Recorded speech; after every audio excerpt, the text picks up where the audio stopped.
So he just gave us a great history lesson, which really didn't even realize that play, the fact that the how the internet really evolved into social media per se. So fast Yeah. forward to when Twitter came out. You were one of the first to be on the platform, and you actually were one of the first to like tweet at a conference. Can you share with us Yes. about what led you to do that and why specifically did you choose Twitter? So, okay, I got turned on to Twitter in 2008. So I wouldn't necessarily say I was one of the first ones using it. I was probably one of the first ones using it in Houston. It was so new. I think it got started in 2007, I believe, right, or 2006. But it 2006. was this very low key, right? It wasn't like much of anything. And the turning point was in 2000, March of 2008 when it became the big buzz at South by Southwest Interactive over in Austin that year. And the buzz was just insane. So I was like, okay, I got to go jump on this and see what's going on. But, when I say buzz, I mean like just a bunch of techie nerds, right? Like not not the masses by any stretch. Okay, it took years before it became well known. It was because of CNN, Ellen DeGeneres, um, some of those actors that jumped on it. But what happened was I got hooked on it. So this was March 2008. I thought, wow, Twitter is cool. I liked it because it's short format. I loved the 140 characters. I've always preferred to write short format blog posts. Long form is hard for me, is so time consuming. So I like that Twitter was short, concise, and to the point. So that was a natural fit for me. A month later, I was going to be going to LA for a really big popular conference called the ASCAP Expo, put on by ASCAP. And I thought, why don't I try this out at the conference? Why don't I do some live tweeting? Okay. Now, most people had not heard of Twitter, of tweeting, none of that. Okay. I started asking around, and people are like, what's this Twitter thing? So I kind of kept it on the down low. You'll like this, Cheval. Kept it kind of on down low. Like, okay, I don't know if anybody is going to get it. I don't know if anybody really cares. So I went to the conference. Oh, well, so I had two Twitter accounts, Madalyn Sklar and Go Girls Music. And my thought was I will live tweet from the conference. So when I got to the conference, I took aside one of the guys at ASCAP and I said, hey, I just want you to know that in addition to blogging, because that was, one of the reasons why I was there is to blog while I was at the conference and blog about what was going on. I said, I'm going to try this new thing called Twitter, is micro blogging. And that was what it was called back then. And I'm going to try it out, but I'm not really making a big deal about it because I just don't know if anybody really knows about this or cares about it. He said, that's fine, whatever. And so I'll never forget, John Bon Jovi was one of the big speakers in the big ballroom one day, and they were interviewing him. It was like one of those little sit down with the chairs. He's in one chair, and the guy some big deal, probably somebody from Rolling Stone. And I was like, okay, I'm going to live tweet, like stuff that he says, I'm going to tweet it out in real time. And I thought this could be huge. So John Bon Jovi is super smart. I had no idea he was because he was like the manager too, and I did not know this, that he actually managed the band.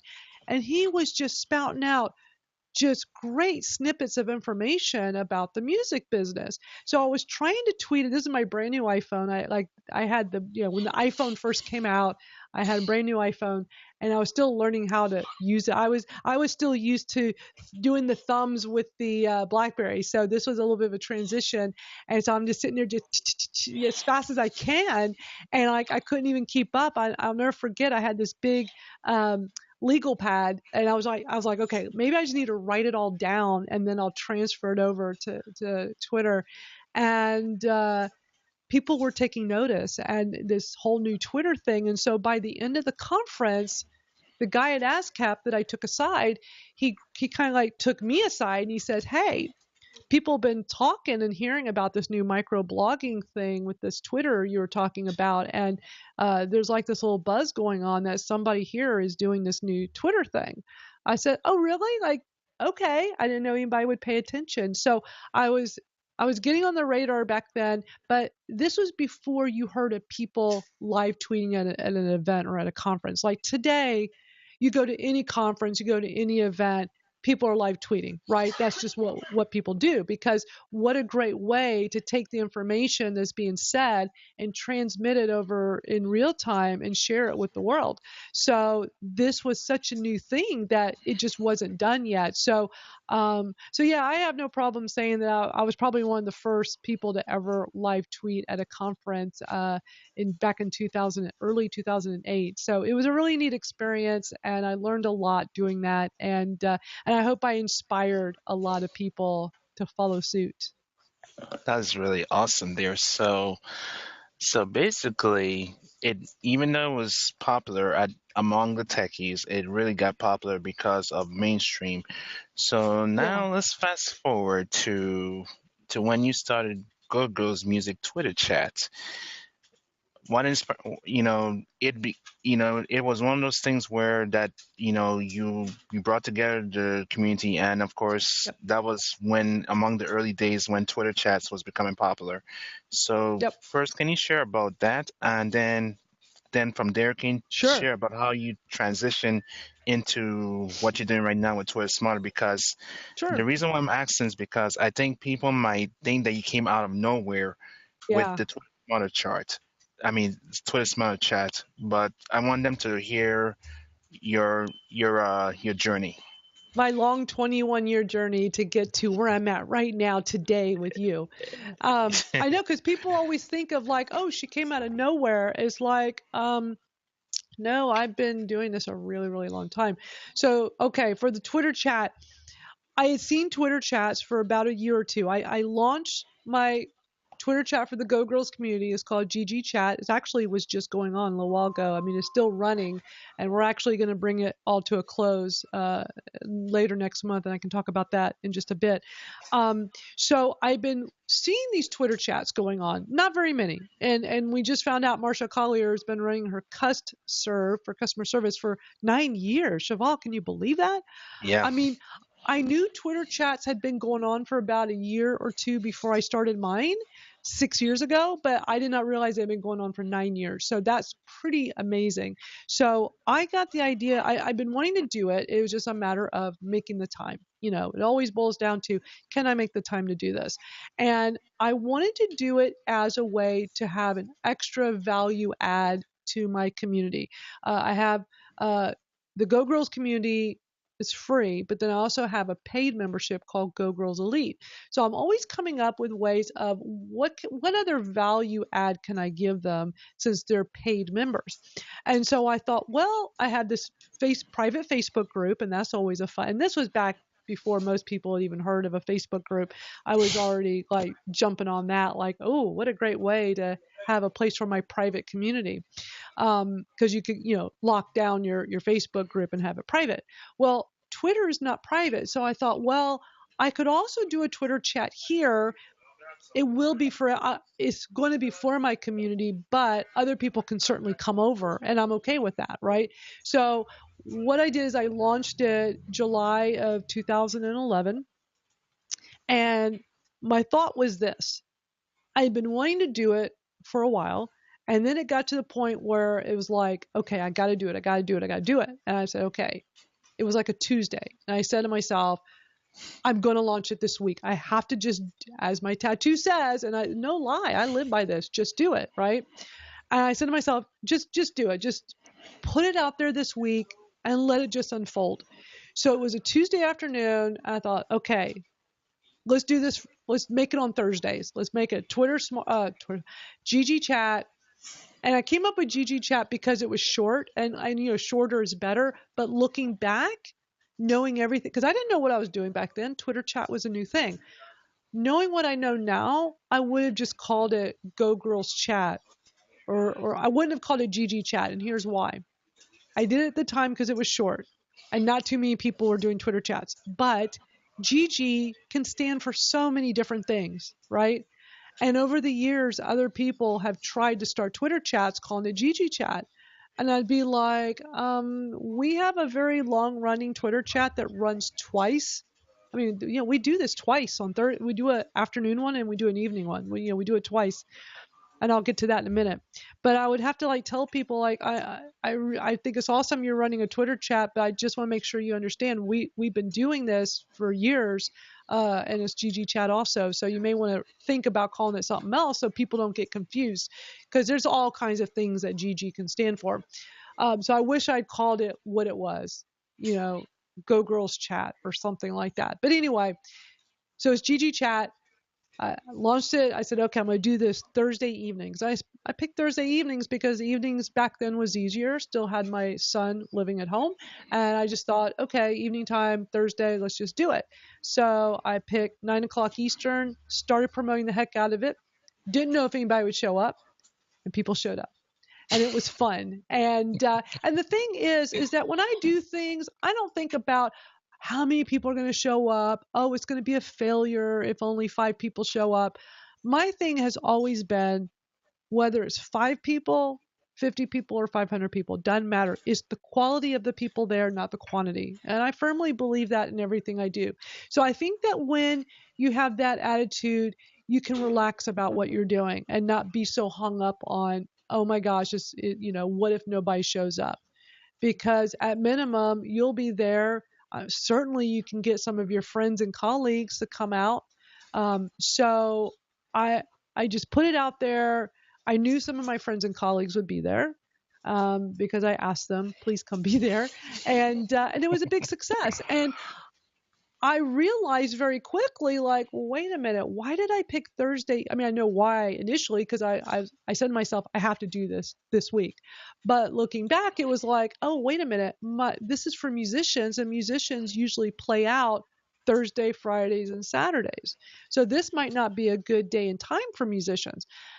But here's the thing, and this is why I always tell everybody, you make the rule book. You can decide how everything runs. So I thought, well, if Thursday evenings is not the best time for this, we'll change the day and time. I mean, we're just starting, so we could always change it. And after a few weeks of it being really successful, getting more and more people, word of mouth, it was exploding. I said, hey, do we need to change the day and time? Does this work for everybody? Because a big lesson in this is always ask your community what they want. Always be in Mm. touch with their needs, okay? Because at the end of the day, it's about them. It's not about you. It doesn't matter if you started it. It's never about you. It's always about them. And yes, that's a good tweetable right there. Somebody wants to tweet that out. Um, so everybody said, no, we love this. We love this. We love what you're doing. We love that we can all be here. Thursday evening is fine. I even had a couple of people rearrange their rehearsals so that they could be there, because apparently it was when they normally do rehearsals. So I was wowed by that. So here we are 6 years later. We still do this every Thursday at 9 o'clock Eastern. After about a year and a half or so, and it was just growing, getting bigger and bigger and bigger, we started having people from Europe coming on, but it would be Wow. like 3 in the morning for them. And so I started getting, as it was growing with people in Europe, I started getting bombarded with, hey, this is really late for us and we love to be a part of it. Can you do this earlier in the day? Well, it was so successful, I wasn't going to change the time. So being the kind of person I am, I'm like, I'll just do a second one. I'll do a daytime one. So I added the daytime one. And so I did that at 3 o'clock Eastern. So about a year and a half in, we have 3 o'clock Eastern and again at 9 o'clock Eastern. Because listen, I want to help everybody. I want to help the world. So I was able to do it with my schedule, and it worked. So what happened was I wanted to make a change. So now we'll talk about the pivot with the change and where I'm at now. So running Go Girls Music, I mean, I did the web design business for 11 years. After 11 years, I was like done. I had enough of doing that. Plus, everybody and their brother was a web designer by that point. Okay, Microsoft Front Page came out about 3 or 4 years after I started web design. When Microsoft Front Page came out, everybody decided they were a web designer because they had a little software program, a WYSIWYG program that did all the work for them, right? And they're like, oh, I could do this as a business. And it's like, hey, if you cannot program an HTML page in Notepad off the top of your head with the code, then you suck, because having a program do, I mean, back then it was like, us old schoolers with HTML is like, those WYSIWYG programs. No, it's like, that's not the way to do it. So web design business changed over the years, and it just wasn't fun for me anymore. And so I was spending more and more time coaching and consulting musicians. They were coming to me. So here I was doing this big, as a group, being the leader, but people started coming to me for one-on-one help. So I started doing that as a little side business. When you're an entrepreneur, one of the keys of success is having multiple streams of income. So you start having all these different side hustles. So it's not just, your main thing, but then all these other things, that support that. So I was starting to do more and more coaching, consulting, and charging, a fee for that. And when I was ready to give up the web design business, I transitioned to doing music business coaching, consulting, 100%. So, and that complemented me running Go Girls Music, even though Go Girls Music was just completely volunteer run the entire time. I didn't get a paycheck doing that. It was just strictly for the love. But I always had to do something else to support it. And then I got into social media. That just like was amazing. Back when MySpace first came out, and it was a great way to help musicians. I really saw the power of using that platform to help musicians build their communities. So I got really big, Cheval, into social media, and then from MySpace to Facebook, and then Twitter and all the others. But about 2.5 years ago, it just wasn't as fulfilling for me anymore, because I'd been doing it for so long, and I wanted to do something different. And for a couple of years I was watching Mari Smith rise up. I remember Mari Smith when hardly anybody knew who she was, and watching her grow as a top social media marketer, and then seeing Kim Garst and Mike Stelzner and all these people, and I'm like, I know just as much as they do. I'm just not in that community. I'm over here. I'm way over here in the music business where nobody else knows me. I'm well known in music as being a top social media marketer. But I mean, I even got voted. There was some big thing. I forgot what it was called, but it was some big thing. NARIP, National Association of Record Industry Professionals, and I got voted. One year, I was voted number 2 for social media, like social media executive or some. It had some fancy title. The number 3 guy was the guy that runs CMT, Country Music TV. Like, Oh wow. I beat him for social media, and the guy that was number 1, oh, he ran some big company. I forgot the name of it. So I'm like way up there with all these guys. It was pretty amazing that like I got really well known for social, but it was not as fulfilling because I wanted to go do it in a much bigger capacity. So I made the decision in 2015 to make this big pivot, and to go from doing what I do in the music business to doing it to where you all know me today with what I do. And so, yeah, it kind of looked like it came out of nowhere, but I really didn't. And I tell you, Cheval, the key thing that was the kickoff for this was the Twitter Smarter podcast. A lot of people think I started the chat first, or I started like people have ideas of things I started first. It was the podcast. The podcast was the launching base, and it was, I think it was like almost just under 2 months later, about a month and a half later, I launched the Twitter chat.